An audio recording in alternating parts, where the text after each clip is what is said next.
Mirë se veni në magazinën informative 21 drejt për ndjekur zhvillimet kryesore në vend, rajon e Mëgjerë. Në pjesën tematike do të trajtojmë zgjedhjet parlamentare të 11 majit në Shqipëri me bashkëbisedues në studio, por fillimisht informacionet kryesore nga vendi. Presidentja Vjosa Osmani ka ftuar në takim konsultativ liderët e partive kryesore politike në vend për të gjetur një zgjidhje lidhur me blokadën në konstituimin e Kuvendit të Kosovës. Takimi është parapartë të mbahet më 15 maj në orën 13 në ambientet e presidencës. Ftesa vjen pas shprehjes së gatishmërisë të gjitha partive politike për takim konsultativ me presidentën përveç LVV, se cila ende nuk ka shprehur një qëndrim zyrtar lidhur me këtë çështje. Kryetari i PDK-s Membli Krasniqi ka pranuar ftesën për takim nga presidentja Vjosa Osmani, ka konfirmuar për Radio Televizionin 21 zëdhënësi i PDK-s Faton Abdullahu. PDK thot se vlerëson që po ndërmerren hapa institucional ashtu siç ka propozuar dhe se mund të jenë ndihmues për të dalë nga kriza politike për të hapur rrugën drejt krijimit të institucioneve të reja. Kryetari Krasniqi do të marrë pjesë në takim me shpresën që të gjitha partitë do të veprojnë me konstruktivitet, duke vendosur interesin e qytetarëve në radhë të parë. Kosova ka nevojë që sa më shpejt të konstituojë institucionet e reja, ka thënë Abdullahu. Ndërkohë pak më parë ftesën e presidentës Osmani e ka konfirmuar edhe Lidhja Demokratike e Kosovës. Besian Mustafa nga LDK ka thënë se po, e kemi pranuar ftesën dhe kryetari Abdi Gjiku do të marrë pjesë në takim. Po ashtu edhe Aleanca për Ardhmërinë e Kosovës ka konfirmuar se kreu i kësaj partie Ramush Haradinaj do t'i përgjigjet pozitivisht ftesës së presidentës së vendit Vjosa Osmani për konsulta rreth një zgjidhje të ngërçit politik. Po, kryetari Ramush Haradinaj do të marrë pjesë në takimin e thirrur nga presidentja, ka thënë zëdhënësi AK-s për televizionin tonë Kushtrim Xhamajli. Dërsa Aleanca për Ardhmërinë e Kosovës bashkë edhe me nënshkrimet e PDK-s dhe LDK-s e ka dorëzuar në gjykatën kushtetuese çështjen e formimit të komisionit për votim të fshehtë në seancën konstituive të Kuvendit. Këto subjekte politike po akuzojnë LVV-n për shkelje kushtetuese. Përpjekjet e vetëvendosjes disa herë radhaze që ta ndrojë mënyrën e votimit nga ajo e hapur në të fshehtë për zgjedhjen e kryetarit të Kuvendit, ka shtyrë AK-n të mbledhë nënshkrime për dërgimin e lëndës në gjykatën kushtetuese për interpretim. Ne sot si Aleancë për Ardhmërinë e Kosovës, me nënshkrimet e deputetëve të Aleancës, të Lidhjes Demokratike të Kosovës, por edhe të Partisë Demokratike të Kosovës, e kemi dërguar në gjykatë kushtetuese për interpretim të ndryshimit të votimit në mes të procedurave për zgjedhjen e kryeparlamentarit. Raporti është hartuar nga ekspertë e Aleancës për Ardhmërinë e Kosovës dhe ne kërkuam nga gjykata kushtetuese që kjo të trajtohet me prioritet, duke konsideruar që është shkelje ligjore, po mendojmë që po vlefsohet edhe vlera e Kuvendit të Kosovës duke mbajtur seanca plenare çdo 48 orë dhe seanca të cilat i konsiderojmë që po shkelet kushtetuta e Republikës së Kosovës. Partitë që po e kundërshtojnë mënyrën e votimit për zgjedhjen e kryeparlamentarit vlerësojnë se vetëvendosja është duke rënuar imazhin e Kuvendit. Deputetja Kadria i thotë se as ambasadorët e vendeve aleate të Kosovës nuk po marrin pjesë në seancë. Po luhet me imazhin e Kuvendit të Kosovës. Shihni nëpër seanca çdo 48 orë, nuk ka askush nga ambasadorët e vendeve të Kuintit apo zyrtar që i përcjellin këto seanca, sepse po dihet rezultati, po dihet se çfarë do të ndodhë, kjo qeveri nuk ka reflektuar. Duke akuzuar vetëvendosjen për shkelje kushtetuese, deputetja Kadria i tha se pavarësisht se çfarë vendimi do të japë gjykata kushtetuese, atë do ta respektojnë. Ne gjithmonë i kemi respektuar vendimet e gjykatës kushtetuese, pavarësisht cilat janë, ne asnjëherë nuk kemi thonë që ndonjë vendim që na konvenon ta pranojmë e vendimet që nuk i takojnë, që nuk na pëlqejnë, nuk i pranojmë dhe kjo qeveri ju e dini që është shkelësja më e madhe e vendimeve të gjykatës kushtetuese. Të martën është tentimi i 15 për konstituimin e Kuvendit. Instituti i Kosovës për drejtësi konsideron se ankesa e AK-s dhe partive të tjera në gjykatën kushtetuese me pretendimin se ka shkelje kushtetuese, tentimi i krijimit të komisionit për votim të fshehtë për zgjedhjen e kryeparlamentarit nuk mund të pengojë vazhdimin e seancave çdo 48 orë. Sipas IKD-s, pa miratimin e komisionit në kuvend nuk ka pasoja juridike. Instituti i Kosovës për drejtësi vlerëson se tentativat e vetëvendosjes për krijimin e komisionit për votim të fshehtë kanë potencial për shkelje kushtetuese, por sipas Astrid Kolajt nga ky institut, veprimi i vetëvendosjes nuk është vendim i miratuar. Prandaj, siç thot, dërgimi i lëndës në kushtetuese nga AAK-ja dhe partitë e tjera nuk ka qartësi se çfarë duhet të interpretojë kushtetuesja. Votimi i një komisioni të tillë dhe zhvillimi i votimit të fshehtë për kryetar të kuvendit domosdoshmërisht se do të nxjerrte një vendim kundër kushtetues. Por në situatën e të cilën jemi, vendimi për mos votimin e këtij komisioni nuk është një vendim i miratuar i cili mund të atakohet në gjykatën kushtetuese.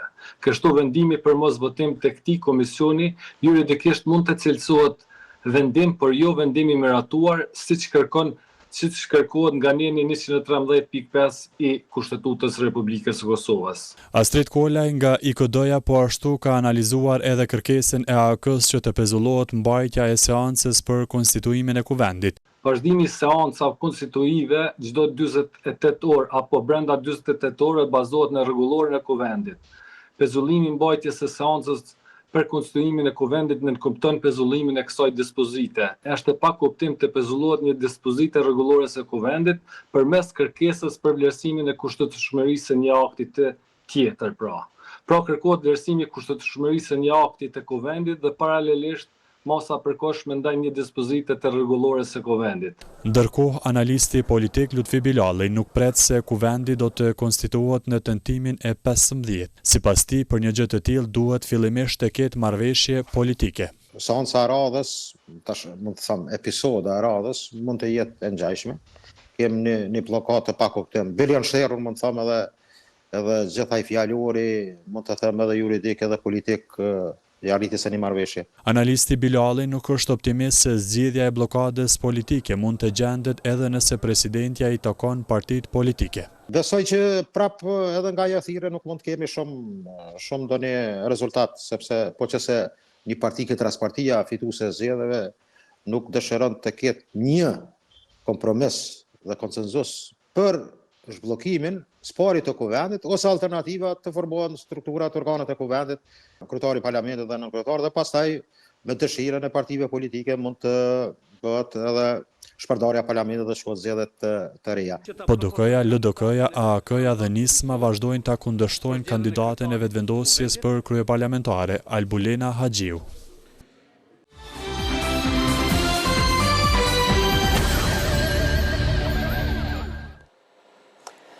Qytetarët e Shqipërisë shprehen vullnetin e tyre me vot në zgjedhjet parlamentare të 11 maj 2025, teksa tashmë po zhvillohet procesi numërimit. Derisa ka përfunduar numërimi i votave në 2225 qendra, Partia Socialiste që udhëhiqet nga Edi Rama prin e para me 52.55%. Sipas të dhënave aktuale të Komisionit Qendror të Zgjedhjeve, PS-ja i ka 304.976 vota që ja sigurojnë 83 mandate. E dyta në këto zgjedhje është Partia Demokratike e Sali Berishës, që i ka aktualisht 198.583 vota, apo 34.22%. Sipas tyre të dhënave, PD-ja ka siguruar 50 mandate. Të drejtën për të votuar e patën mbi 3.7 milion shqiptar, ndërsa për herë të parë rreth 191.000 shqiptar të diasporës kishin mundësinë të votonin me postë.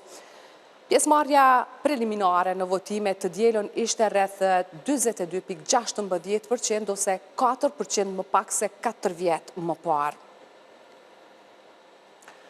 Për procesin zgjedhor në Shqipëri do të bashkëbisedojmë me analistin politik nga Shqipëria, Ben Andoni. Zoti Andoni, mirë se vini në programin tonë. Përshëndetje dhe mirë se u gjeni. Qytetarët e Shqipërisë dje votuan për zgjedhjet e 11 me radhë që pas ardhjes së demokracisë. Si shkoi gjithë procesi sipas jush? Procesi, po ta shikoni me kujdes, shkoi sipas parashikimit dhe me një lloj qetësie relative. Por problemi i madh është në mënyrën se si palët politike qasen me njëra tjetrën. Kjo do të thotë që ato nuk i shmangën dot incidentet, njerëzit e tyre rreth vendeve të votimeve u treguan në disa momente në qytetet veçanta u treguan agresiv dhe qoftë nga Partia Socialiste, qoftë nga Partia Demokratike pati të themi akuza ndaj kundërshtarëve të tyre. Sot që po flasim, struktura për korrupsionin ka mbajtur disa nga akuzat që janë bërë. Është vështirë akoma të mendojmë se sa nga këto do kalojnë për hetim, ashtu si prokuroritë e rrethave kanë regjistruar disa nga kallëzimet e ndryshme. Ajo që u ka munguar të themi këtyre akuzave në shumë momente ka qenë ai objekti penal, që do të thotë ti duhet të konfirmosh, ti duhet të verifikosh dhe ti duhet të gjesh objektin penal me të cilin ti duhet bësh akuzën. Në këtë sens, këto zgjedhje e kanë treguar edhe një herë tjetër që polarizimi politik në vendin tonë është i madh. Megjithatë, procesi në përgjithësi ka qenë i qetë. I vetmi problemi joni tani është problemi i numërimit, i cili zgjat shumë, por unë besoj duke pasur përshtypjen edhe të zgjedhjeve të kaluara, që zoti Celibashi do arrit ta menaxhojë që të paktën votën partijake të jetë brenda 48 orëve. Dhe në momentin që po flasim, janë numëruar gati më shumë se gjysma, sapo ka kaluar gjysma e kutive të votimit. Ne kemi gjithsej 5225 të themi qendra votimi në vend dhe gjysma e këtyre deri tani janë numëruar. Për herë të parë ka një risi në votimet tona sepse po përfshi edhe vota e diasporës dhe kjo ka sjell konfrontime dje në mesnatë ndërmjet Partisë Socialiste dhe Partisë Demokratike. Ky e fundit i ka kontestuar grupin e fundit të ardhjes nga Greqia të fletëve të votimit. Megjithatë, duke pasur parasysh dhe raportin e parë të OSBE-Odirit, pothuajse janë vërejtur të njëjtat problematika si zgjedhjet e 4 viteve më përpara, që qeveria aktuale zotit Rama në zgjedhje ka përdorur të gjitha resurset të themi të cilat nuk i lejohen me kod, nga ana tjetër polarizimi shumë i madh i të dyja palëve, ashtu si nga ana tjetër edhe pjesën e edukimit të publikut dhe përgatitjes së komisionerëve. Sistemi jon ka një sasi të madhe komisionerësh në qendrat e votimit dhe një pjesë e tyre u duhet që të trajnohen vazhdimisht nga KQZ-ja. Dhe trajnimi i tyre me çfarë kam parë personalisht lë ende shumë për të dëshiruar. Procesi është i gjatë, procesi i numërimit joni, por besoj ditën e nesërme do marri trajt përfundimtare konfigurimi i forcave politike. Deri tani dhe prirja duket që Partia Socialiste ka një avantazh të dukshëm. Madje një avantazh që ishte parashikuar deri diku nga zoti Rama, por që në përgjithësi, përfshirë dhe mua personalisht, nuk e mendonim që zoti Rama të kishte këtë diferencë kaq të madhe me kundërshtarin e tij të vendit dytë, zotin Berisha. Pra, zoti Andoni, siç dihet, sipas rezultateve preliminare tani në epërsi bind se është Partia Socialiste e Edi Ramës me rreth 53% të votave, ndërsa koalicioni opozitar i djathtë i udhëhequr nga Partia Demokratike Sali Berishës ka marrë mbi 34% të votave. Ju po thoni se ishte i pritshëm ky rezultat? Ishte i pritshëm, e para nga sondazhet që janë bërë, po e dyta edhe nga ajo që njerëzit shikonin nga perceptimi publik. Ndërsa zoti Rama në gjithë fushatën e vet u mundua të bënte një fushat duke shmangur me shumë kujdes dhe me shumë zgjuarsi problemin e llogaridhënies. Ju e dini që Partia Socialiste përballet me disa individ të cilët janë në burg, përballet me kryetarin e bashkisë që ka qenë një nga personalitetet kryesore të tyre dhe ka qenë drejtuesi politik i qarkut të Tiranës, edhe ai ndollet të indaluar, po kuptohet se ka marrë akoma verdiktin nga gjykata. Ashtu për shembull si zëvendës kryeministri Kene është në Zvicër në proces azili në Mosgaboj, edhe ai akuzuar për korrupsion. Ndërkohë që ke Partia Socialiste ka një akuzë shumë të madhe për inceneratorët në 3 qytetet kryesore, të cilat nuk funksionojnë, por që marrin shumë para. Dhe të gjitha këto zoti Rama i ka shmangur nga narrativa e vet dhe ka personalizuar fushatën me rrugën europiane. Për fatin e madh zotit Rama, ju e dini që ka një konjunkturë ballkanike që Malizi, Shqipëria, Serbia, po jo shumë larg dhe Kosova dhe Bosnia Hercegovina bashkë me Maqedoninë e Veriut, që është më përpara se Bosnia dhe Kosova, të integrohen në Bashkimin Evropian. Dhe ndërsa Malizi ka hapur 27 kapituj, diçka më pak ka hapur Serbia, Malizi ka mbyllur 6 kapituj, Shqipëria ka hapur dhe do hapi shumë shpejt grup kapitullin e 4, që është një ecje gati e pa imagjinueshme deri disa muaj më përpara. Dhe më besoni, zoti Rama duke shfrytzuar dhe pjesën publike e cila beson shumë që integrimi europian do ndihmoj shumë që Shqipëria të vendosi parametra demokratik, e ka shtrënguar fort si element. Kurse Partia Demokratike jo vetëm nuk ka ditur ta kapi këtë moment, por më shumë është marrë me të shkuarën dhe të tashmen e Partisë Socialiste, që në fakt lë shumë për të dëshiruar. Partia Demokratike jo që nuk e ka trajtuar mirë, e ka trajtuar mirë, por në shumë raste zoti Berisha që shpjegonte programin e Partisë Demokratike linte shumë për të dëshiruar. E para bënte lapsuse të vazhdueshme dhe dyta nxinte në çdo mas vendin tonë, që do të thotë njerëzit kanë perceptim tjetër për realitetin, njerëzit kanë perceptim tjetër për gjën që ata presin. Dhe nga zoti Berisha prisnin një lloj normaliteti që të paktën këtë gjendje të zotit Rama ta kalonin me normalitet. Kam përshtypjen që taktika e zotit Berisha, ju e dini që ai u asistua në këto zgjedhje nga një nga njerëzit i cili kanë ndihmuar në fushatën e zotit Trump, duket se nuk rezultoi e duhur. Dhe kam përshtypjen personale që zotin Berisha e penalizoi shumë dhe të themi ajo flucka që ndolli me atë që militantët e vetë shpallën sikur ati ju oj shpallja non grata në Shtetet e Bashkuara të Amerikës, e cila rezulton që nuk ishte vërtet. Deri tani pra Partia e Ramës dihet se ka siguru 83 mandate në kuvend që i mundson ta bëj vetë qeverin.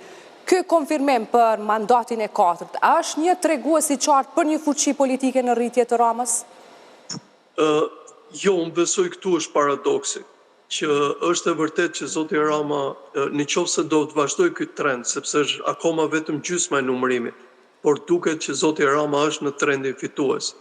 Në qoftë se ai do bëj qeverin i vetëm, është më pak i varur ashtu si në zgjedhjet e kaluara nga të gjitha partitë e tjera. Dhe ndërsa Lëvizjen Socialiste për Integrim, që tani është Partia e Lirisë, e nxori fare nga qarkullimi, unë besoj që ai ka dëmtuar jashtëzakonisht dhe Partinë Demokratike. Por në demokraci, sidomos raste të këtilla tregojnë që në dukje zoti Rama ka fuqi të madhe politike, por nuk ka fuqi shumë të madhe morale para publikut. Që do të thotë, ti e dëmton opozitën, ti vërtet arrin të marrësh votën e militantëve të tu, po mos harroni diçka që përqindja e votimit ke ne linte jashtëzakonisht shumë për dëshiruar. Një masë e madhe njerëzish ende nuk pranojnë të votojnë, pa çka se ka qasje tjetër të statisticienëve që thonë që janë njerëzit që janë larguar nga vendi, por në argumentin tuaj, kjo fuqi është një fuqi boshe. Shumë i gjanë fuqisë së zotit Vučić në Beograd. Pse e thoni këtë, zoti Andoni, pse është boshe si pas jush kjo fuqi, kur pritet që Rama të marrë mandatin e 4 qeverisës në Shqipëri, që është një rast i paprecedent? Pa tjetër.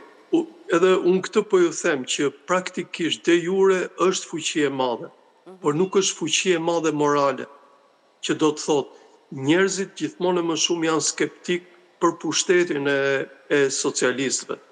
Dhe sado që ata fitojnë me pjesën që arrin të mobilizojnë me administratën dhe tjerët, keni parasysh një pjesë shumë e madhe e popullsisë, jo vetëm që nuk pranojnë të votojnë, por se janë refuzues ndaj këtij lloji drejtimi të vendit tonë. Për arsyen që ky lloj drejtimi i vendit tonë vërtet ka rritje të qëndrueshme ekonomike dhe kjo duhet theksuar, por se nuk ka një modul të mirë zhvillimor të vendit. Nga ana tjetër, jeta e qytetarit shqiptar është gjithmonë me shtrenjtë dhe gati e papërballueshme për klasën e varfër dhe për klasën e mesme. Dhe duket gjithmonë më shumë që është e favorizuar një pjesë e vogël, të cilët janë të lidhur me pushtetin e zotit Rama. Prandaj në këtë sens po e them që zoti Rama de jure ka pushtet të madh politik, por gjithmonë më shumë pushtet të pakët moral, që opozita në qoftë se do drejtonte mirë interesat e shqiptarëve, më besoni që nuk do e kishte vështirë të vinte në pushtet. Po, pas 12 vitesh pra në opozit dhe përçarjeve të brendshme, PD-ja e Sali Berishës bashkë në koalicion me Aleancën për Shqipërinë Madhështore pritet të marrë 51 mandate, duke dalë sërish si partia e dytë në skenën politike.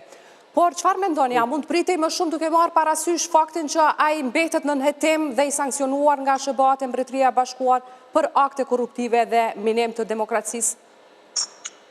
Shikoni, të ngelesh për mandatin e 4 rresht në opozit është një goditje shumë e madhe. E para është goditja morale, që do të thotë në rast se ti nuk e drejton forcën tënde politike drejt pushtetit, ti duhet t'japësh dorëheqjen, sepse kështu është edhe në statutin e Partisë Demokratike. Por kuptohet me çfarë shikojmë zoti Berisha do luaj me faktin e përhershëm që na vollën votat, votimet patën probleme e të tjera. Por se të qëndrosh 4 mandate në opozit, patjetër duhet të bësh rrugë për dikën tjetër dhe të tërhiqesh nga politika, sepse ke faj edhe kur humbet, po ke faj edhe kur të vjedhin votimet, në qoftë se marrim skenarin Mo Gurzi që përmend opozita. Dhe gjëja që është më shqetësuese, nuk mund ta mbash peng opozitën thjesht me një diskurs të vjetër, ndërkohë që Shqipëria e sotme është një Shqipëri që është te realitetit që mendon zoti Berisha.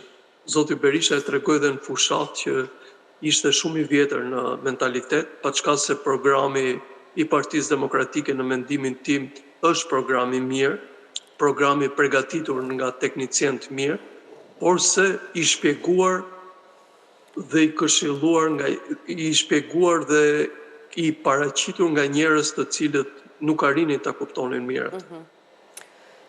Zoti Andoni, megjithatë janë ngritur dilema nëse zoti Berisha është hequr nga lista e zezë e Departamentit Amerikan të Shtetit. A ka ndonjë konfirmim nëse mund ta quajmë zyrtar për këtë, apo mbetet në fazën e spekulimeve? Jo, dhe madje kjo ka qenë një nga gabimet më të mëdha të fushatës së tij, sepse zoti Berisha ka përdorur në ditët e fundit me militantët e vet që Partia Demokratike ati ju hoq non grata në Shtetet e Bashkuara të Amerikës. Dhe nëse keni marrë vesh, kjo është bërë thjesht që një gazetar në një konferencë shtypi ka pyetur këshilltaren e departamentit. Por zyrtarisht ju mund ta shikoni vetë në linkun përkatës të Departamentit të Shtetit, nuk ka lëvizur asgjë. Lëvizje të tilla bëhen për shembull siç ndodhi me atë emisarin e Hungarisë, që u dha dhe shpjegimi pse ndodhi kjo. Kurse për zotin Berisha kjo nuk ka ndodhur. Dhe kjo e penalizoi në mendimin tim shumë, sepse flitet për $6 milion dhe një forcë politike të harxojë $6 milion, paçka se zoti Berisha thotë që është mbledhur nga fundraiser shqiptar, patriot shqiptar, është e tepërt, është e mundimshme për një opozit që ka 12 vite në ka 12 vite pa pushtet dhe ka gjithmonë më shumë probleme të brendshme dhe ti të argjosh një sasi parash të tilla ka qenë, për mendimin tim, ka qenë një goditje shumë e madhe për të. Madje edhe goditje e madhe taktike. Dhe është kjo pikërisht çështja që e ka penalizuar zotin Berisha? Jo, besoj ka qenë një nga çështjet që je ka zhvlerësuar shumë atë kauzën e vet. Kjo është më shumë kaos për të mbajtur të bashkuar njerëzit e Partisë Demokratike dhe njerëzve të vet, sepse ju e dini penalizimi i zotit Berisha është penalizim dhe për bashortën e tij dhe për 2 fëmijët. Por me këtë rast, me heqjen e non-gradës, që njerëzit e Partisë Demokratike e konsideronin që administrata amerikane tashmë është shumë afër Partisë Demokratike të Berishës, qëlloi një fluckë e madhe. Sepse për hir të vërtetës duhet t'ju them një element. Partia Demokratike pa zotin Berisha ka qasje shumë të mirë me autoritetet amerikane. Një grup emisarësh të tyre vazhdimisht kanë udhëtuar në Shtetet e Bashkuara të Amerikës. Dhe madje qëndrimet e tyre kanë qenë të ndryshme për sa i përket drejtësisë dhe korrupsionit kur takonin emisarët amerikanë në Washington dhe ndryshe kur flisin këtu me Berishën. Zoti Andoni, këto janë zgjedhjet e para parlamentare që pas hapjes së negociatave për antarësim në Bashkimin Evropian vitin 2000. A mund t'jenë pro-vendimtare për NBE? Sepse slogani thuajse kryesor i Ramës në fushat elektorale ka qenë antarësimi në BE. Keni shumë të drejtë, këto zgjedhje rëndësinë më të madhe kishin përsa i përket standardeve. Dhe prandaj Partia Socialiste po mundohet shumë dhe deri në orët që po flasim kanë qenë shumë të kursyer me deklaratat e tyre. Për shembull, ka folur vetëm të themi ish kryetaria e parlamentit, se tani ajo nuk është më kryetare e parlamentit, zonja Spiro Pali, pak. Zoti Rama ka bërë sot në mëngjes, ka bërë një status në Facebook, po një status të themi poetik. Ka gjetur një element ke Partia Socialiste dhe thoshte Tirana është gdhirë roz, por nuk ka pasur deklarime të themi të hapura triumfuese të Partisë Socialiste. Me sa duket ata po kujdesen shumë që duke pasur parasysh dhe të themi ato që konstatoi OSBE Odiri, të mundohen ta amortizojnë sa më shumë qëndrimin e OSBE Odirit dhe rezultatin e tyre, që do të thotë të bëjnë një rrugë e cila mos t'i ngjajë asaj që ndodhi në Kosovë me zotin Kurti, që sa fitoi zgjedhjet, ofendoi njerëzit e tij, domethënë kryetarët e partive tjera dhe mbajti një qëndrim shumë të themi të papranueshëm në mendimin tim.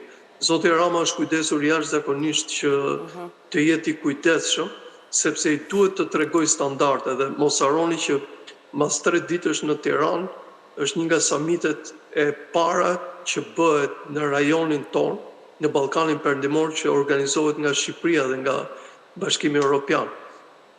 Vetëm një element, nuk e di se sa keni paraqitur sot në lajmet tuaja, postimi i dytë që ka bërë zoti Rama ka qenë një postim të themi shumë empatik, që zoti Thaçi e kishte marrë nga burgu i Hagës. Ka shkruar vetë zoti Rama për këtë bisedë telefonike me zotin Thaçi. Dhe kjo ka qenë e dyta që ai e ka treguar, duke futur dhe elementin empatisë dhe dhimbjes, sepse zoti Rama duket që ka një lidhje shumë të mirë me të. Madje është kryeministri. Dhe kjo çfarë pasqyron sipas jush? Po, mendoj që është një miqësi e cila i ka lidhjet që në bashkëpunimet e tyre. Kur ishin të dy, domethënë në rangje zoti Rama si kryeministër dhe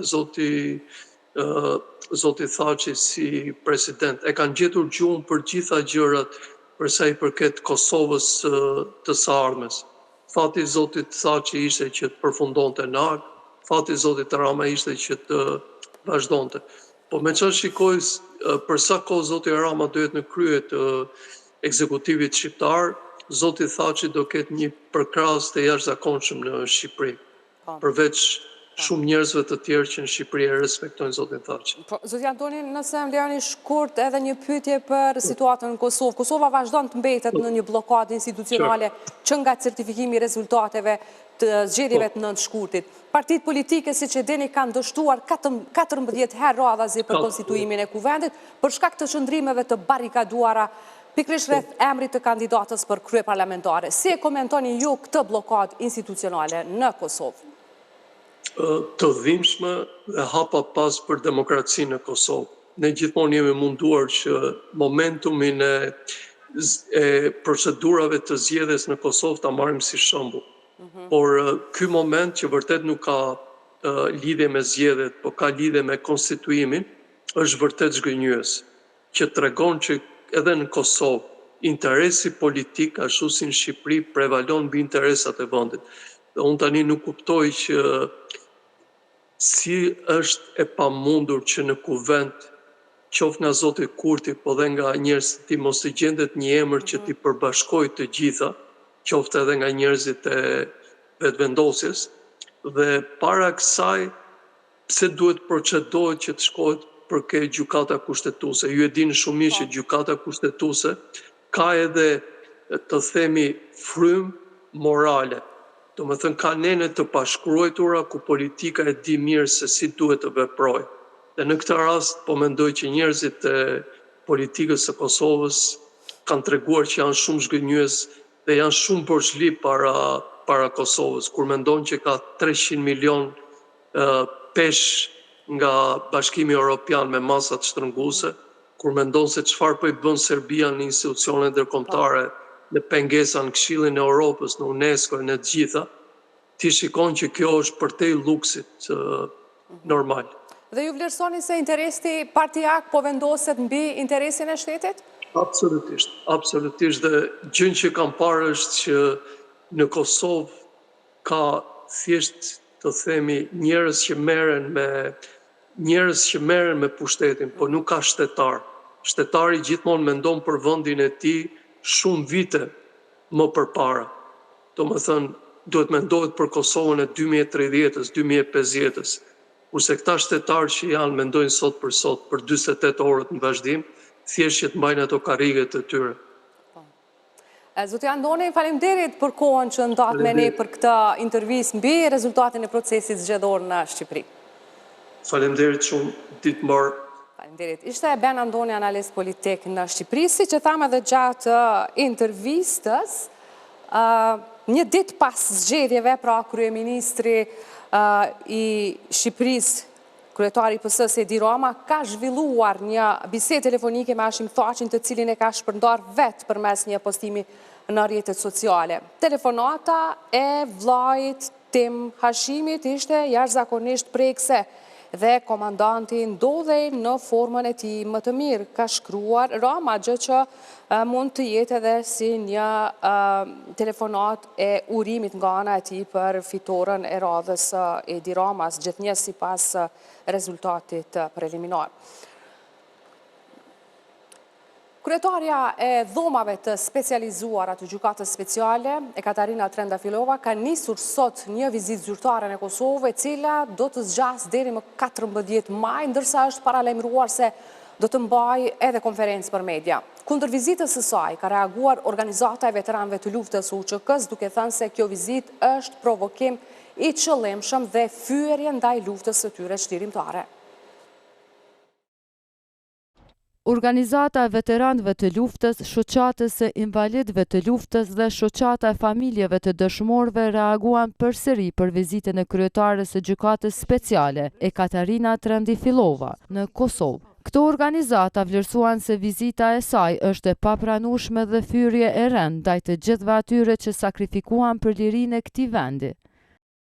E paparalajmëruar të mbahet në një perde të trashë të fshehtësisë, pa praninë e qytetarëve dhe kamerave. Kjo vizitë nuk ka asgjë të përbashkët me drejtësinë apo transparencën. Përkundrazi është përpjekje për të ikur nga llogaridhënia dhe për të vazhduar një agjendë të njëanshme politike. Metej në reagim theksohet se kjo qasje arrogante dhe fyse s'është tjetër vetë se vazhdim i padrejtësisë që po u bëhet krerëve të UÇK-s në Hag.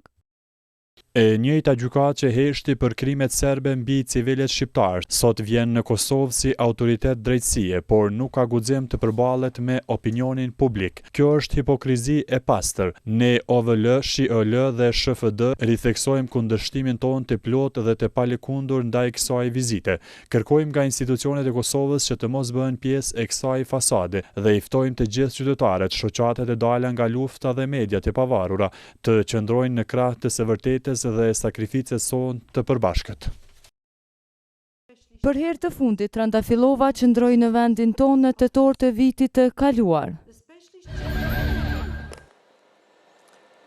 Dalemi tani tek zhvillimet e tjera në vendin tonë. Lidhja Demokratike e Kosovës ka dorëzuar në zëre kërkesën me nënshkrime për anulimin e vendimit për rritjen e çmimit të energjisë dhe të vendimit për anulimin ose shtyrjen e vendimit për largimin e rreth 1300 bizneseve nga tregu i rregullt i energjisë. Jemi këtu para zyrës së rregullatorit të energjisë me nënshkrimet që kemi mbledhur nga deputetët e Lidhjes Demokratike të Kosovës, iniciativë e jona në fakt edhe me mbështetje të deputetëve nga parti tjera politike të përfaqësuara në parlament. Kemi një kërkesë të cilën tashmë e dorëzuam në zyrën e rregullatorit të energjisë, e cila ka të bëjë me anulimin e dy vendimeve. E para që rreth 1300 biznese të dalin në tregun e hapur nga data 1 qershor dhe e dyta anulimin e vendimit për ngritjen e tarifave 16.1%. Ishim takim bashkë me zotin Azemi, biseduam për gati një orë me përfaqësues të bordit të zyrës së rregullatorit të energjisë, në takim ishte zoti Fejzullahu. Biseduam gjërë gjatë, në fakt mund të them që kishte plot arsyetime, mirë, por nuk është që morëm përgjigje pozitive për shqyrtimin dhe trajtimin e kërkesës. Sipas tyre, një vendim të tillë mund ta shtyjë vetëm qeveria, në këtë rast e Republikës së Kosovës, kushdo që është duke ushtruar detyrën e qeverisë dhe të ministrave, sepse bëhet fjalë për rreth 50 milion euro, domethënë diferencë në çmim, e cilat duhet të vinë nga subvencionimi i buxhetit të shtetit, për ndryshe ta detyrohen që vendimin ta lënë në fuqi dhe nga 1 qershori të kemi pikërisht këtë. Ne i pyetëm se çfarë do të ndodhë me këto 1300 biznese, prej cilave asnjëra nuk ka deri me tani kontratë me ndonjë furnizues, dhe ata në fakt nuk kanë përgjigje. Domethënë, sipas ligjeve në fuqi është KEKU, Korporata Energjetike e Kosovës, e cila duhet me i furnizu këto biznese për rreth 2 muaj, mirë po do t'i furnizojë me çmimet e tregut. Çka nënkupton që sipas tyre, nëse qeveria nuk ndërhyn me ndonjë subvencionim, prej datës 1 qershor, të gjitha këto biznese që janë rreth 1300 soshe, 200 prej tyre janë biznese produse, do e kanë çmimin e energjisë elektrike shumë më të shtrejtë. Në fakt, roli i zyrës rregullatorit të energjisë përveç që është me rregullu tregun, është edhe me siguru konkurrencën në treg, dhe këtë e kërkuar nga kryetari Fejzullahu, për shkak se nga të gjithë operatorët të cilët janë licencu për furnizim me energji elektrike, vetëm një, në këtë rast Kesko ka dhënë ofertë, të tjerët nuk janë lajmëruar fare, që nënkupton se tregu i energjisë elektrike, edhe pse lejon operator ekonomik me kriju shitblerjen e energjisë, nuk është funksional, për atë që ne po kërkojmë se para se të liberalizohet tregu, ta bëjmë tregun funksional në mënyrë që qytetarët dhe prodhuesit kenë mundësi të blejnë energjinë elektrike.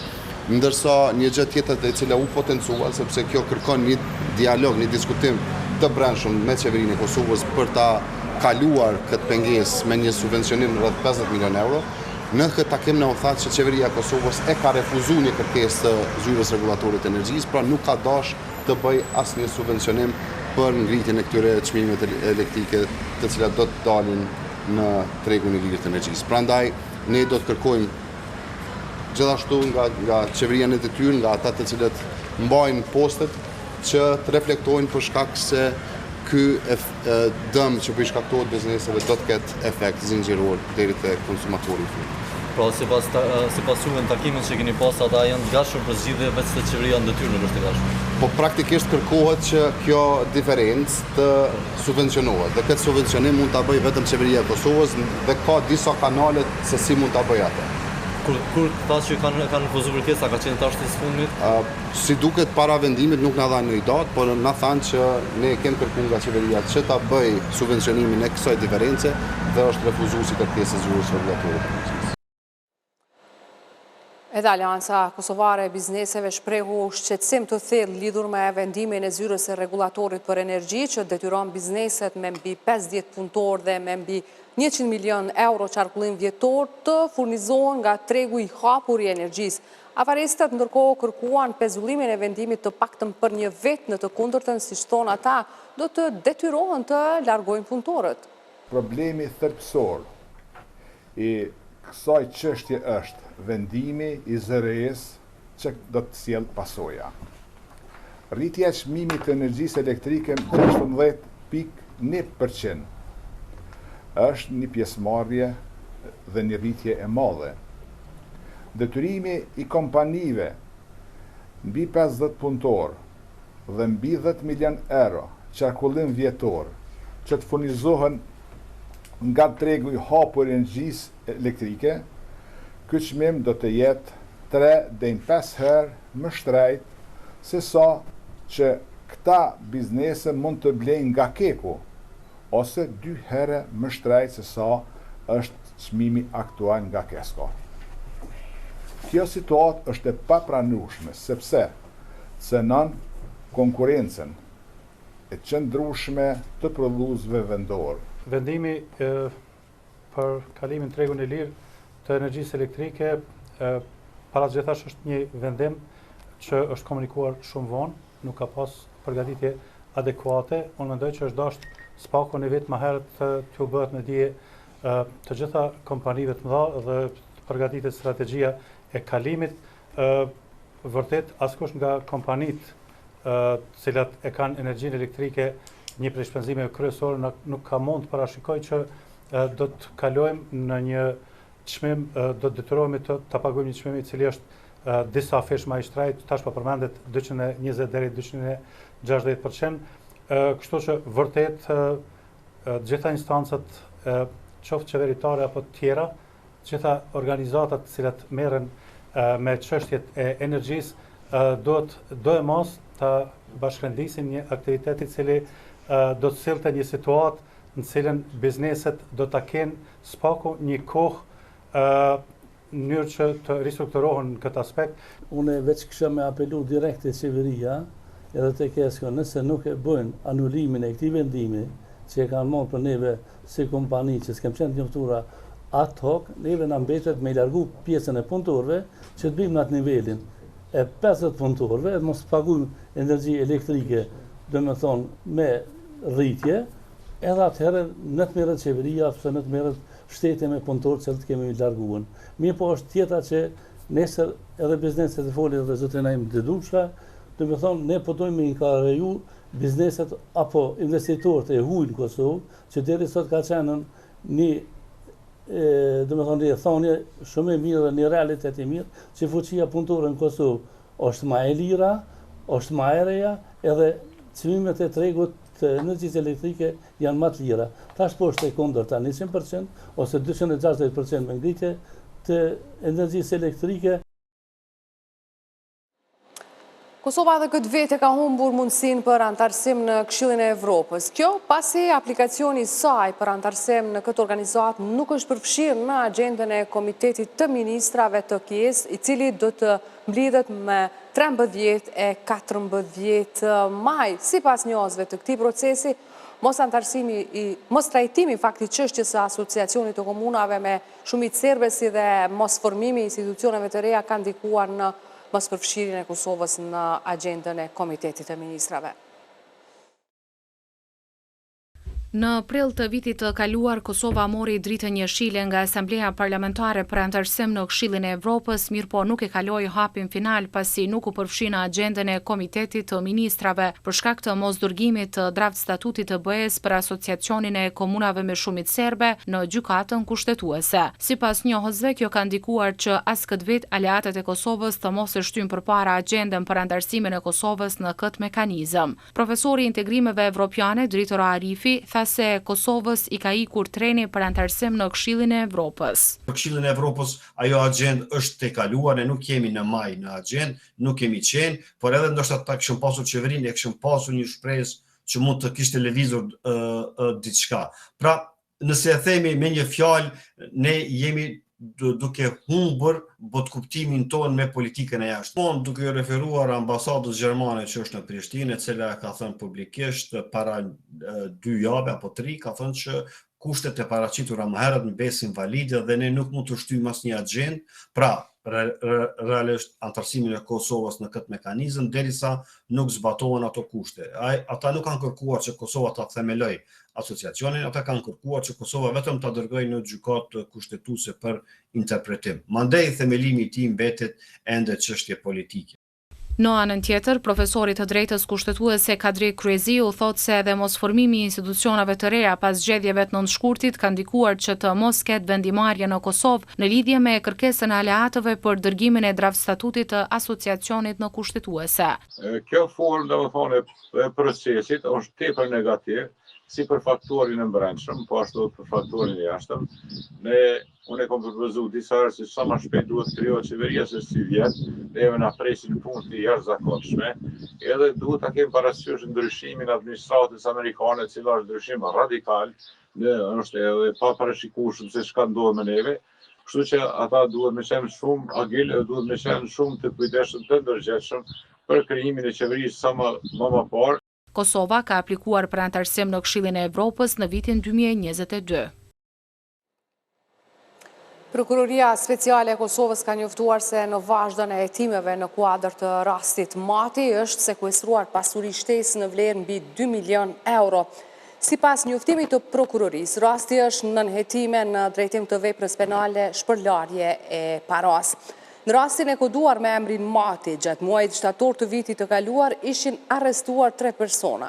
Nëpërmjet një komunikate, Prokuroria Speciale ka treguar se janë sekuestruar 20 njësi banesore me vlerë prej rreth 1.7 milion eurosh, 2 lokale afariste me vlerë prej afër 335.000 eurosh, 17 garaje me vlerë prej rreth 125.000 eurosh, si dhe 6 depo me vlerë prej afër 17.000 euro. Pasuria e sekuestruar me vlerë prej 2.286.054 euro, si pas Prokurorisë Speciale, është identifikuar në emrin e të dyshuarit me inicialet SHC. Këtu e përfundoj magazinën 21 drejt për drejt. Faleminderit për vëmendjen dhe mirëmbëjtje.